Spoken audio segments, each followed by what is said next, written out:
This specific type of hardware failure occurs when someone chooses a wiring configuration based on a guess rather than a calculation. The cause is simple. The wiring layout forced more voltage into the controller than its internal components were designed to withstand. You can avoid this by building a mathematically verified wiring diagram tailored to the exact specifications of your equipment. To create that diagram today, you need a pen, a piece of paper, and the specification stickers found on the back of your panels and your charge controller. Investing 5 minutes in these basic calculations now protects the thousands of dollars you've invested in your off-grid power system. First, locate the specification sticker on the back of your solar panel. We need to find the number that represents its true electrical limit. Ignore marketing labels like 12-volt nominal. You are looking for the open circuit voltage, abbreviated as VOC, which represents the panel's maximum potential output. Write your specific VOC number at the top of your paper. Now, check your charge controller's sticker for a value labeled max PV input voltage. Write this controller maximum on your paper directly next to your panel's VOC. These two numbers are the boundaries for your design. If a single panel's VOC is already higher than the controller's limit, your hardware cannot be used together safely. To begin your diagram, draw 2 solar panels side by side on your paper. This is a series connection. It's a physical daisy chain where you plug the positive cable of one panel into the negative of the next.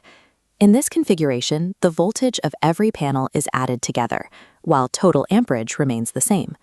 Multiply your panel's VOC by the total number of panels in your planned array to find your maximum potential voltage. Compare this total against the max PV input voltage you wrote down for your charge controller.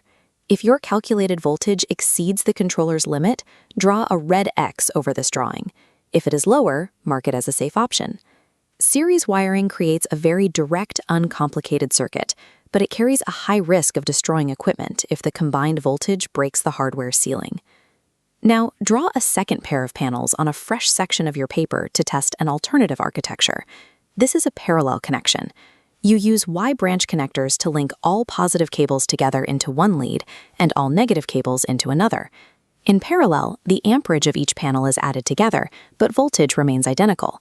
Evaluate this parallel voltage against your charge controller's limit.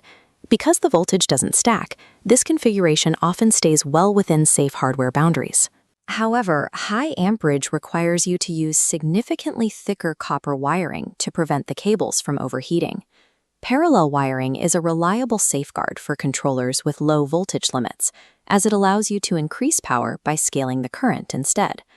Place your completed series and parallel calculations side by side for a final comparison. If your series calculation is safely under the controller's voltage limit, it is usually the better choice for your system.